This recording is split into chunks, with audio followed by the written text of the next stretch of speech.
I'm Dr. Linda Horton, and this is the Helpful Homeschooler. Today I'm starting a series of videos called the Frugal Homeschooler.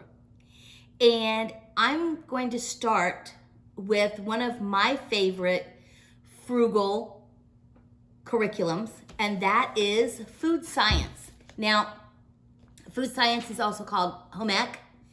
You can call it whatever you want. When we looked at course codes has a listing for food science, and that immediately set me off. I was like, yes! So let's talk about what home economics is. It is exactly what it sounds like. It's the economics of your home. It is cooking, yes. It is sewing, yes. It is the economical part of running a household, yes. Home economics is for boys and girls. I told my sons when they were in high school, they had to take home ec because I wanted them to marry a girl because they wanted the companionship and the love, not because they needed somebody to cook and clean. And so I wanted them to know how to do it all, and they did.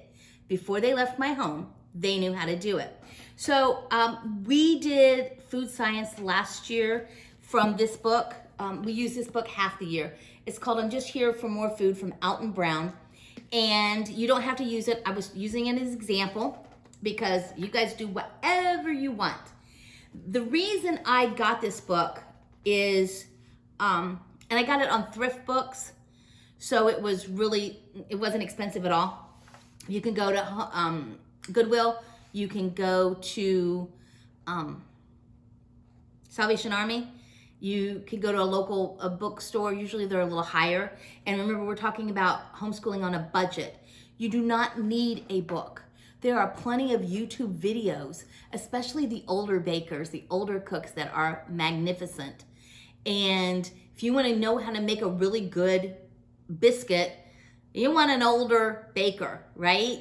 These kinds of things are fun. So you don't even need a book to do this. It's just, I found this one. It was cost effective, so I got it. It talks about the equipment. And when you want to teach home economics, well, let's talk about the tools that we use. And so he does quite a bit of talking about the tools. He talks about why different methods work, why the muffin method and the creaming and mixing and what's different about it. And that's why I liked the book. I really learned some things from it. But you don't need a book. If you have one, great. If you don't, like I said, YouTube videos.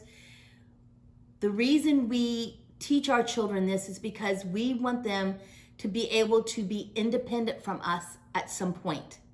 And a lot of women and men are going out into the world without knowing the basics of, honestly, how to do anything in the kitchen. I know some women, and I will not mention any names because, well, I can, that the only thing they know how to cook is spaghetti. And the only reason they know how to cook spaghetti is because you put it in boiling water, you pour some canned sauce over it, bada bing, bada boom, you have spaghetti. That's sad. This is a great time. Food science is a great time to teach the younger ones their fractions, using the cups, using tablespoons and teaspoons. You can do this as a unit study. Bring all the kids into the kitchen, and the little ones will do just the littler stuff. You know, like they can do some measuring. You're going to talk about food safety. You're going to talk about kitchen safety.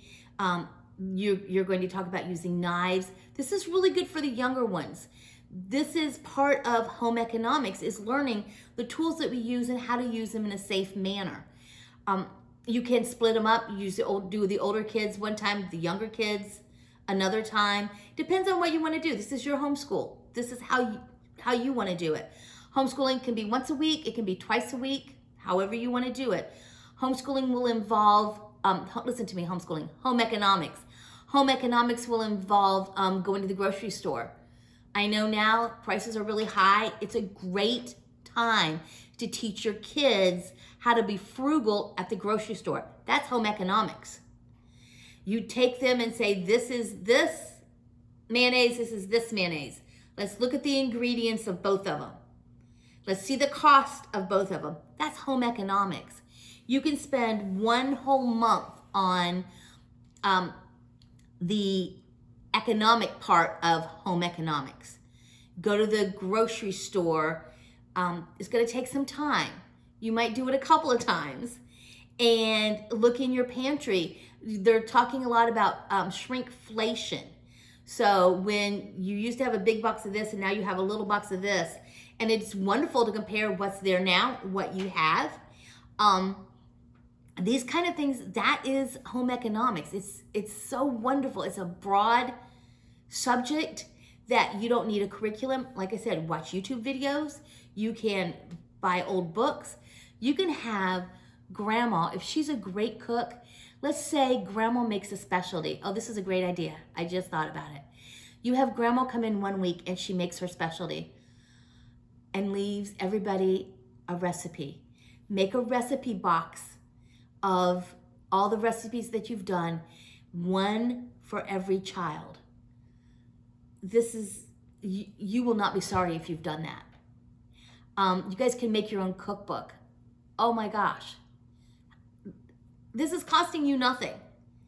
It's just, the limit is how you can think. That's what your limit is. What can you think of? Let's say Aunt Joyce makes the best chocolate chip cookies. You invite Aunt Joyce in. She lives far away. That's okay. We're going to do this on FaceTime. We're going to FaceTime Aunt Joyce. She's going to make her cookies. You guys are going to do it at the same time. Then you're going to have her recipe, add it to your box, put it in your little cookbook. You can spend a whole year learning recipes from different families and friends and bring in that family feeling. That's what homeschooling is all about. That connection with family, that connection with what's important to your family. I love going through cookbooks and seeing recipes from different parts of the country. There is a big population that is Polish up north, and they do things totally different. They have some really cool recipes, right? There's an Amish community. They have some cool recipes. Part of your home economics class could be going to the grocery store. It can be going to a local farm. It can be going to a local vegetable market. It can be visiting somebody's house that has chickens. Visiting somebody's house where they have a garden and they can teach them about gardening. Do not think four walls when you're thinking home economics. I want you to think outside the four walls. Do a class teaching, do a class out. Do a class teaching, do a class out. You need nothing to do this. Just your imagination, a willing heart, and you will have a blast. Let dad cook. Let grandpa come over and cook. My grandpa could not cook anything, but my grandmother, everything she cooked was gold. And if I had it to do over again, and we had the technology that we have now, my grandmother would be on FaceTime cooking every week for my kids. Because once they're gone, they're gone. And if you have a child that will take up that goal, if you have more than one, God bless you, that will take up that goal and say, I'm going to keep this family recipe going, you won't be sorry.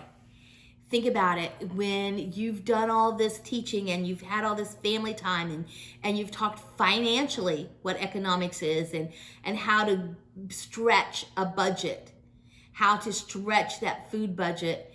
And then let's say it comes to somebody's birthday, and as a project, you guys make the birthday cake, or you make Christmas cookies, or every child has a dish that they do on Thanksgiving, and that's their debut of their home ec skills.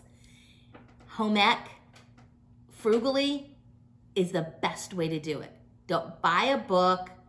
Don't listen to anybody else. Do what seems fun for you and educational. And take lots of pictures. You're going to love it, and they're going to love it. Homeschooling is not a sprint. It's a marathon, and we do it together as a family.